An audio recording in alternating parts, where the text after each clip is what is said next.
বাবা তো চুরি নাগাল রয়েছে, গেঞ্জি পাবো না, বাচ্চা খালি গায়ে থাকবো। ঠিক আছে থাই চা নেই না বাবাই কি করো।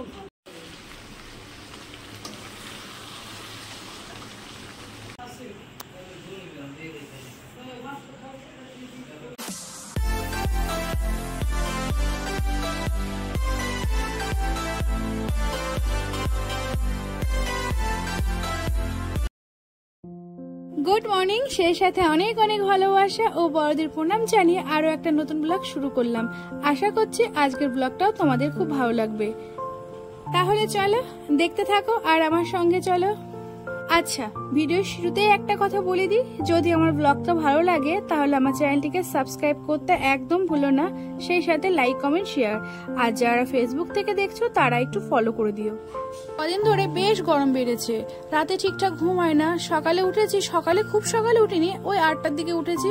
উঠে একবারে বাসন টাসন পরিষ্কার করে স্নান টান করে এই যে খাসির মাংস ধুতে বসেছি। বাবা যে খাসির মাংস এনেছে, আমার কর্তা এসেছে তো আগামী দিন বাড়ি যাব। আমাদের বাড়িতে প্রতিটা মানুষের খাসির মাংস খাওয়া নিষেধ, কিন্তু ওই জামাই এসেছে সেই কারণেই আজকে এনেছে। ভালোই হয়েছে বলে, সেই সাথে আমাদেরও একটু খাওয়া হয়ে যাবে। আর আমি তো আগে খাসি খেতাম না, কিন্তু এখন আমার কাছে ভীষণ প্রিয়। খাসি আনলে সাধারণত আমিই বেশি রান্না করি, আমার মা করে না। আমি তো বললাম একটু আগে, আমাদের বাড়িতে খাসির প্রচলনই ছিল না। খাসি মানে একটা উৎসব আমাদের বাড়ি। আমিও আগে খেতাম না, জানো, চিকেন ছাড়া কিচ্ছু খেতাম না। ওই যে আমার বিয়েতে খাসি দিয়েছিল এই বাড়িতে, সেই থেকে খাসি খেয়ে একটু টেস্ট বুঝেছি, তখন থেকে টুকটাক করে খেতে খেতে এখন শিখে গেছি। আগামী দিন ভোরবেলায় বাড়ি যাচ্ছি, অতএব আজকেই মোটামুটি লাস্ট খাওয়া। তাই তেলে ঝোলে রসিয়ে রান্না করে নিজেই রান্না করব, নিজেই খাবো, সেই সাথে সকলকে দেবো অবশ্য। এখন কি বলতো, বাবারই এসে সেরকম একটা কাজ টাজ করি না, ওই যে একটু ভিডিও শিডিও নিয়ে ব্যস্ত থাকি না। আগে করতাম, খুব কাজ করতাম, এখন মাই করে, কিন্তু আমার মা তো 12 মাসে শরীর খারাপ থাকে। এদিকে ওই দেখো আমার কন্যা, লক্ষ্মীমন্ত কন্যা আজকে পড়তে বসেছে। এখন ঠেলায় পড়েছে, বুঝলে, ঠেলায় পড়েছে, বাড়ি ফিরবে তো, অতএব দাদার কাছে পড়াটা রেডি করে দিতে হবে, তাই সকালে পড়তে বসেছে। এইভাবে যদি নিয়ম করে পড়তো তাহলে আমার কোনো দুশ্চিন্তা থাকতো না, বুঝলে। আর এইদিকে মা মোচা কাটছে, আজকে মোচার তরকারি হবে, দেখি কি করা হয়। মা তো মোচা কাটতে ওস্তাদ, কাটছে কাটুক, আমি একদম মোচা কাটতে ভালোবাসি না গো। বাড়িতে করি অবশ্য, তবু করতে তো হবেই, বলো, ওরা যে মোচা ভালো খায়। এটা কিসের বড়া?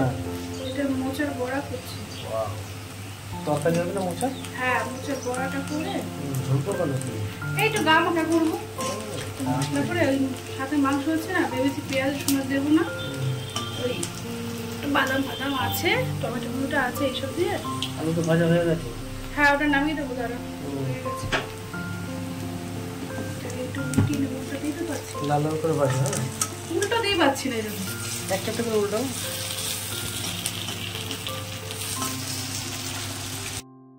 আজকে দুটো ওভেনে দুটো কড়াই বসিয়ে দিয়েছে, একটু হুটো পাটা আছে গো রান্নার। গত দিনের ভিডিওটা আছে, ওটা রেডি করে আপলোড করতে হবে, তাই তাড়াতাড়ি বসিয়ে দিয়েছি। সকালে উঠে বললাম না, দেরি করিনি, যেহেতু গত দিন ভিডিওটা রেডি করতে পারিনি। আর এইদিকে কষা মাংস হয়েও গেছে, মানে মোটামুটি হয়েছে, বুঝলে, পুরোটা হয়নি, আমি এখনো অনেকটা কষাবো। আর এই দেখো, কি লোভ লাগছে, লোভনীয় জিনিসই তো, লোভ লাগতেই পারে। দাঁড়া দাঁড়া দাঁড়া, কোথায় যাচ্ছিস? কাশতে যাচ্ছিস? ঘাড়ে কি ওটা আবার? বাবা, জলের বোতল গেঞ্জি সব নিয়ে রোদে যাচ্ছিস? তাড়াতাড়ি চলে আসবি। হ্যাঁ বাবা, হ্যাঁ হ্যাঁ হ্যাঁ, আচ্ছা তাড়াতাড়ি আসবি। শোন, আমার রান্না হয়ে গেছে আজকে। ঠিক আছে, আজকে বিলে যাবো কিন্তু। হ্যাঁ, টাটা।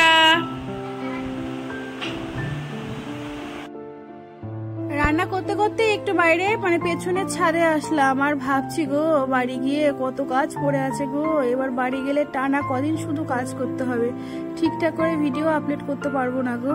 আমি জানি 15 দিন ধরে বাড়ি আছি, অতএব ঘরের কি অবস্থা মোটামুটি একটা আইডিয়া হয়ে গেছে। ইস, তার উপরে আবার গরমটা এত বেড়েছে না, বিশেষ করে আমাদের বাড়িতে ভীষণ গরম জানো।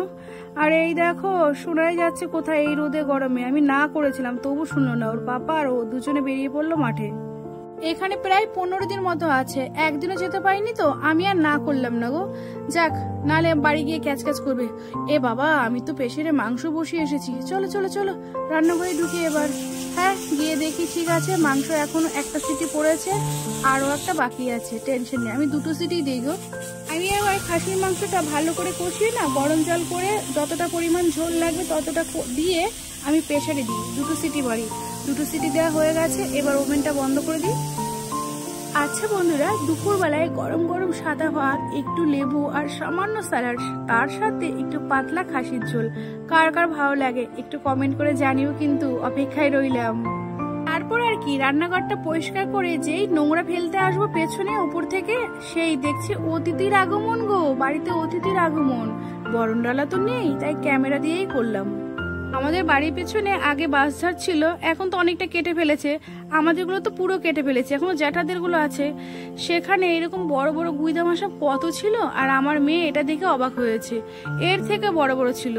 অবশ্য ঠিক করে তুলতে পারিনি, বেশি ঠিক করে জুম করে তুলে না ছবিটা ফেটে যাচ্ছে, এই কারণে যতটা পেরেছে ততটাই দেখালাম। তারপরে গোটা দিনে আর ক্যামেরা করতে পারিনি, এই সমস্ত কিছু করে সোজা বিলে গেছিলাম স্নান করতে, বাগাডোবা বিলে।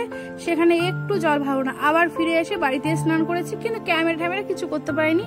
আবার এই রাত্রে এখন প্রায় 9টা বাজে, তখন ক্যামেরাটা স্টার্ট করলাম। আজকে খুব তাড়াতাড়ি 9টার মধ্যে খাওয়া দাওয়া কমপ্লিট, ওই যে ভোরে বেরোবো তো সেই কারণে তাড়াতাড়ি খেয়ে নিয়েছি। এত গরম লাগছে না, বাইরে আসলাম, বাইরে রান্নাঘরে বসেছি। বসার পরে আবার ভাবলাম তাহলে একটু ভিডিওটার এন্ডিংটা করে নিই। চলো, ভিডিওটা শেষ করার আগে তোমাদের প্যাকিংটা দেখিয়ে নি। এসেছিলাম 2টো ব্যাগ নিয়ে, আর কটা ব্যাগ হয়েছে জানো? 4টে ব্যাগ হয়েছে। এখানে আসলে আমার এইরকম ব্যাগ হয়, একটা মামা বাড়ি থেকে দেয়া হয় ব্যাগ, এটা নিয়ে যা ওটা নিয়ে যা, মাসি বাড়ি থেকে, আর আমার বাড়ি থেকে একটা, আর আমি একটা নিয়ে আসি। মোট 4টে হয়, কিন্তু এবার 5টা ব্যাগ হয়েছে। এই কারণে তো তোমাদের দাদা এসেছে, এত ব্যাগ টানা খুবই কষ্টকর। সকালে ভোরে যাব, একদম নাজিপুর বাজার থেকে লক্ষ্মীনারায়ণ বাসটা ছাড়বে, পুরো স্টেশনে যাই, এটাই সুবিধা। ওই বাসে যাব, আর ট্রেন বলো বাস বলো সব ফাঁকা পাবো, এই কারণেই ভোরে যাব। তাহলে বন্ধুরা, আজকে অনেকটা গল্প করলাম, আর গল্প করতে পারছি না, ঘুমাবো তো, তাড়াতাড়ি বেরোতে হবে বাড়ি। তাহলে আজকের মতো এখানেই শেষ করছি। ভালো থেকো তোমরা, সুস্থ থেকো, আগামী দিন আবার দেখা হচ্ছে। ও সেই সাথে বলি, যারা প্রতিদিন আমার ভিডিওটা দেখছো তাদেরকে অসংখ্য ধন্যবাদ জানাই। ভালো থেকো, সুস্থ থাকো, আসছি তাহলে।